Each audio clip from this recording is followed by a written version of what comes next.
Next, we will have Professor Christer Pursiainen. He will be speaking on Arctic food crisis management, and he comes from Arctic University of Norway. And it's good that you are here. I will find your presentation.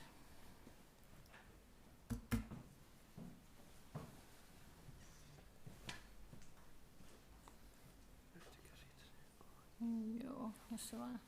No niin, okei. Sitten tässä on tämmönen ja näistä vakas. The floor is yours. Thank you, and I'm so glad that you invited me to Rovaniemi. It has been some time ago when I was here.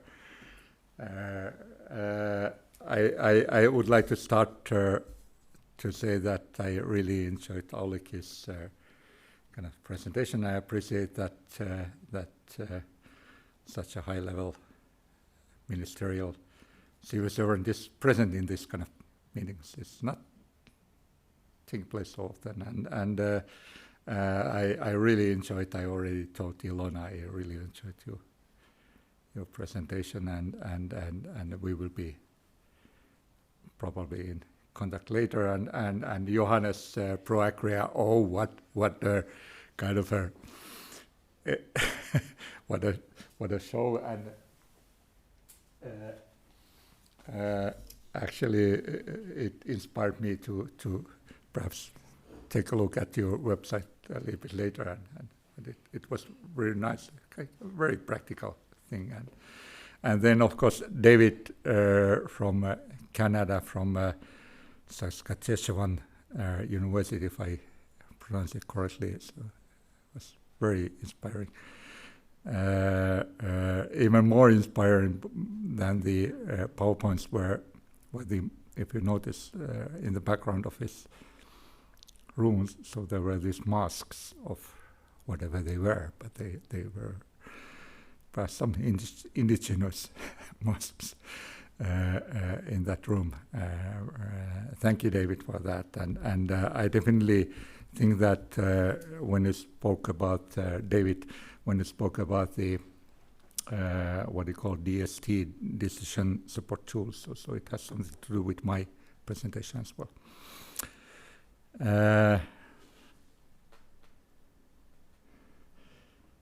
If I would have eggs, I would like to have eggs with bacon if I would have bacon. That's one definition of a food crisis, yes. Not exactly my definition, because I'm vegetarian here, so I wouldn't care if I wouldn't have bacon. But there you see, crisis is a difficult concept. It's a little bit different for everyone. I am Christer Pursiainen. I'm with the Arctic University of Norway. And trouble is my business. Some of you may have noticed that Raymond Chandler had that kind of short novel.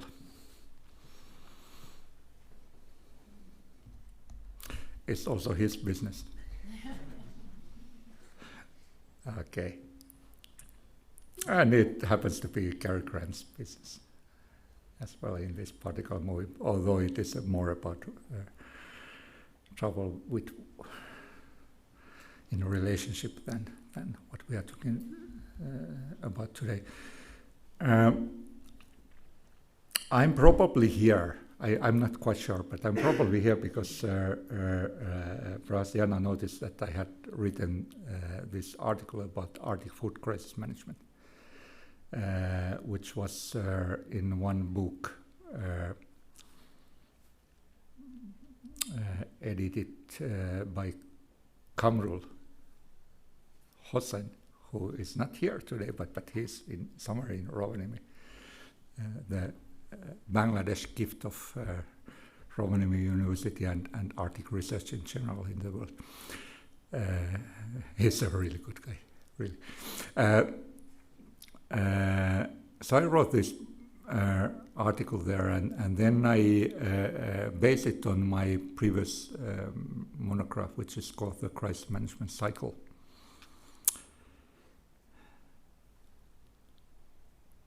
Crisis management cycle is not so new or innovative theme in any ways, but perhaps I go a little bit deeper into this issue in my book than people have before done. Crisis is such a big theme. You can imagine the corona crisis or food crisis or whatever. It's too big to deal with. So it's like a pizza. You cannot eat it immediately, so you have to slice it into pieces. And crisis is always, by definition, is a deviation of normalcy. Something that we regard as normal.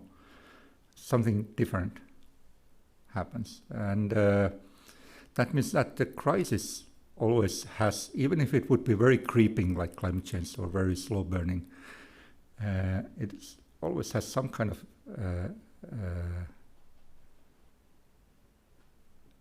start and some kind of end. But crisis management has no start and no end. It is and should be here all the time. Crisis is different from crisis management. Crisis management should happen all the time.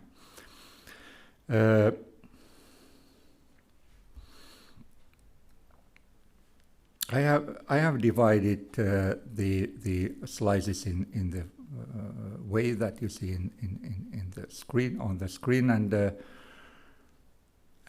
then in my article I discussed three crises in some detail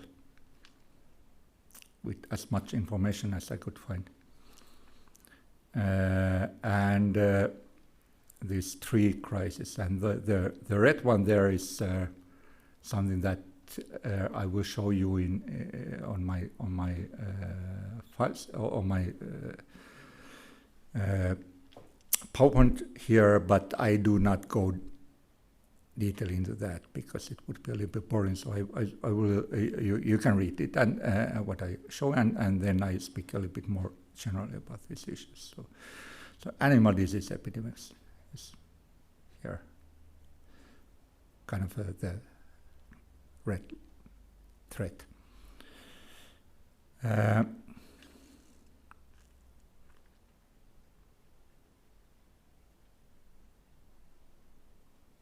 The point is that there will be a real crisis, not like something slow burning, but suddenly there is animal disease. And then my question is that do we have a crisis management system who can deal with this kind of, in the Arctic, for example, or more generally in the Nordic countries or wherever? And what are the bottlenecks and what are the shortcomings that we can find when we use this very systematic use of checking points? It all starts with risk assessment. Risk assessment is the mother of crisis management. I mean, if we want to prevent, if we want to mitigate something, you have to know what to prevent and what to mitigate. You have to have some kind of risk assessment.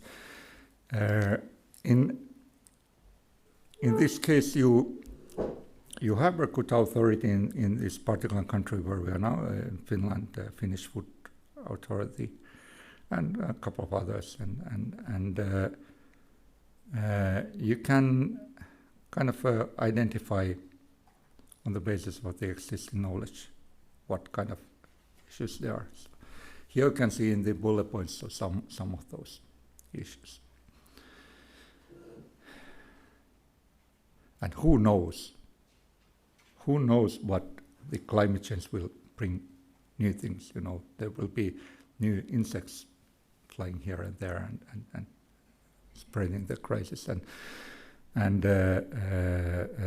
it has already happened that when permafrost is melting, so those 200 years old anthrax cases come up to the soil and then they start to kill people and animals.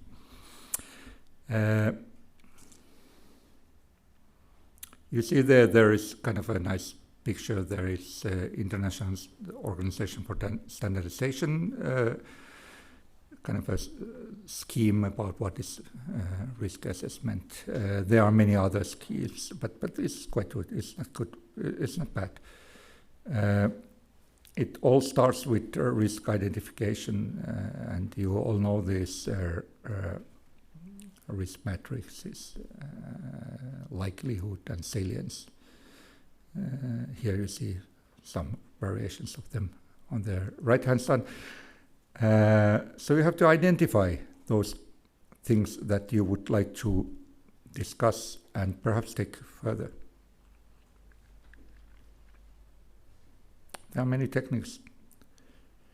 Problem is that there are so many unknowns that you cannot identify all of those, because what you identify is typically not what will happen. But you do your best. You can do your best. Identifying with the best possible quantitative and qualitative and semi-quantitative information, that what are there.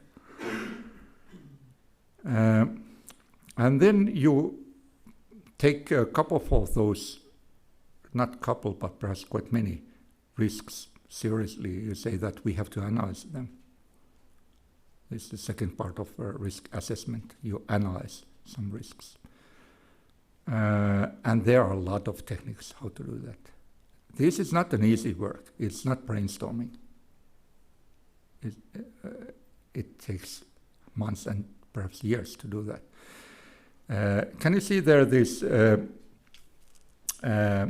picture, which is from a report? I have been reading a lot of reports. This is perhaps one of the best ones. No matter what country, Lytikainen et al. It's foot-and-mouth disease. It's good because it's based on proper technique or methodology, and that's in this case is Monte Carlo simulation. You do not have to master Monte Carlo simulation. It's a little bit. I do not even do that very well, but you have to know that it exists. If you are any kind of food crisis manager. This is so good. This is really very good. You find it for free under that link.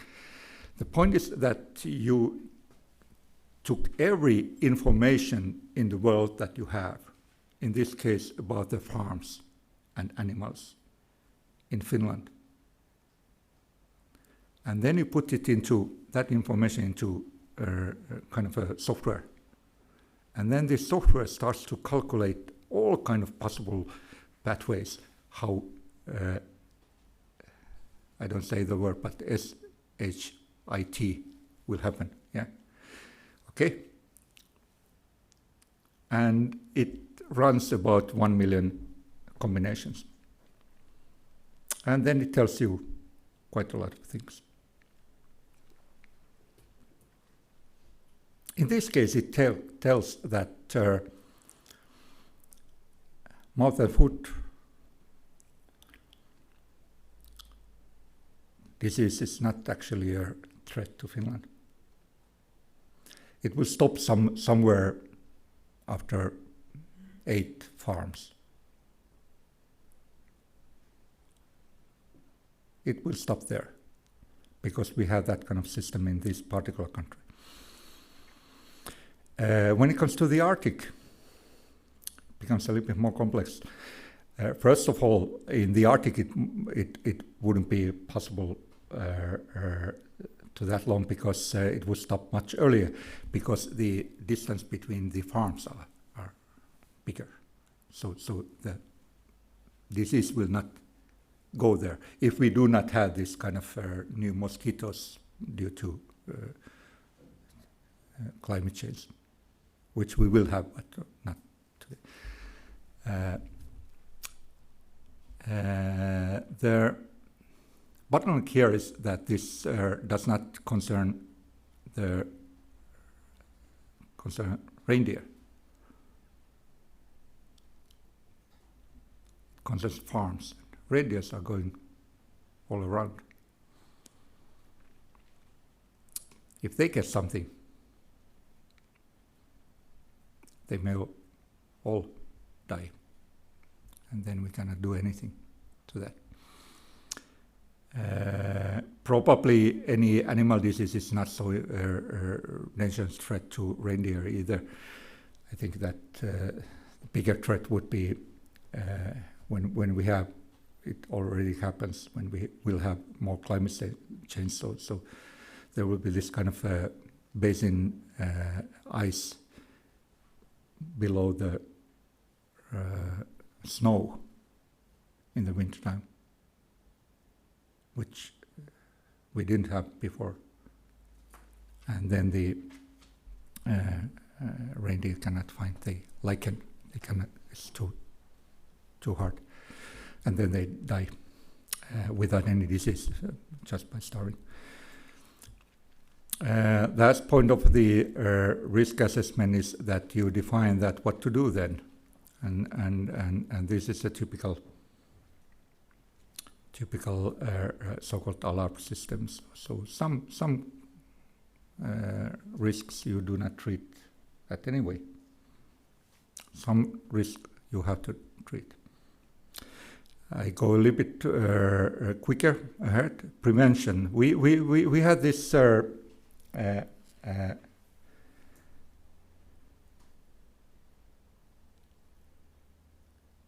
had this now late President Mauno Koivisto.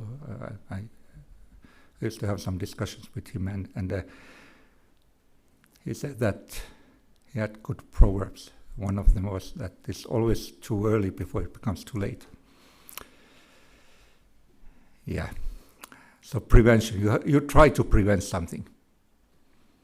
And then you have this how to prevent. You may find this Thai bow there. So you try to prevent the sources, and then you try to mitigate the consequences. That's the point. And you can read those 1, 2, 3, 7, which come from the ISO 31000. More carefully. For example, insurance is one way of risk management. You just take insurance. You pay for it a little bit, but you divide it with something. Then you have preparedness. I love dogs, so that's why I put there. I don't have copyright to that picture, so sorry for that, but I think no one cares. Planning is the key here, but it's also difficult because you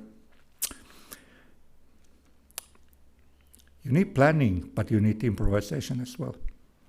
I used to be, when I was a young guy, and unfortunately I became a researcher. I wanted to be a jazz musician, so saxophonist. So we had this like C5 and AM7 and D13, and then I improvised along those chords. So I had to know the rules before I improvised.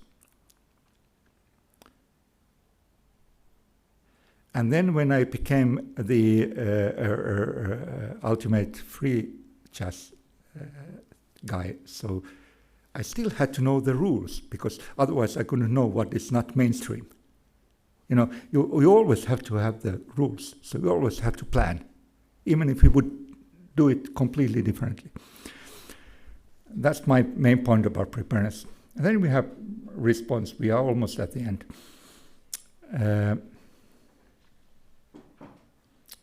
When the SHIT hits you, like corona or food crisis, whatever, occupy missile crisis, the caricature is about that. So there are a lot of things, but there are always three things. There's sense-making, decision-making, and meaning-making. Sense-making is basically making sense of what is happening. Blame game starts here.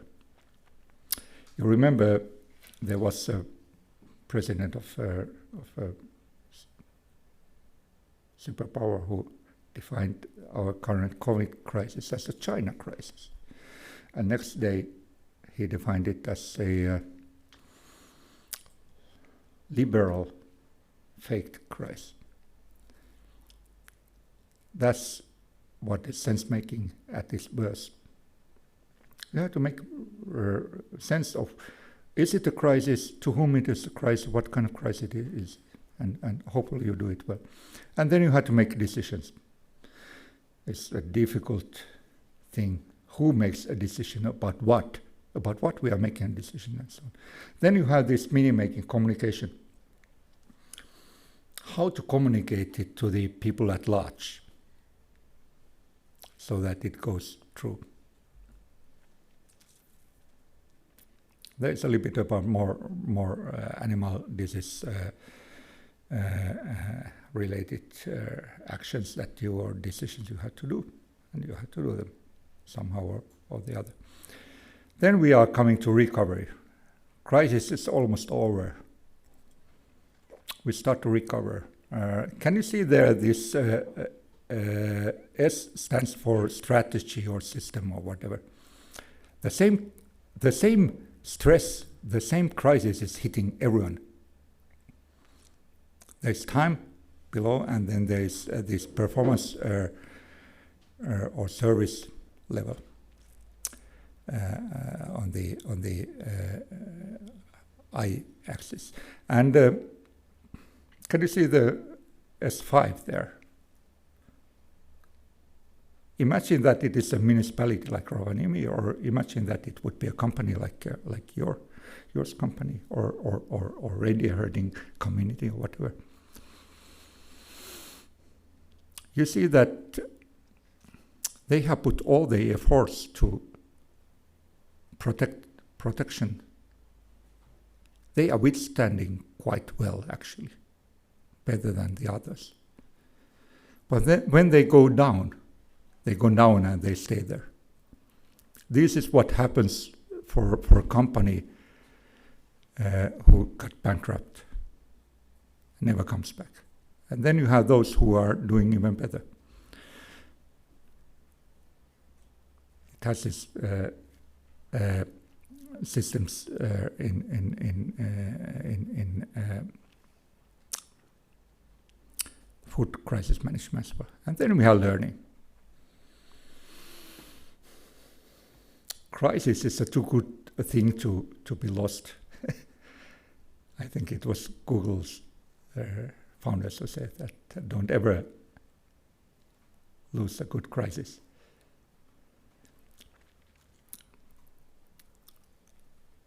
But how to learn? Who will be learning what and on what level? Are we learning only the feedbacks, or are we learning something on the basis of values? And then we are at the end in food crisis management. We know that already someone, I think David said that we should not be in silos. We have a very good system, but we are in silos there. Thank you.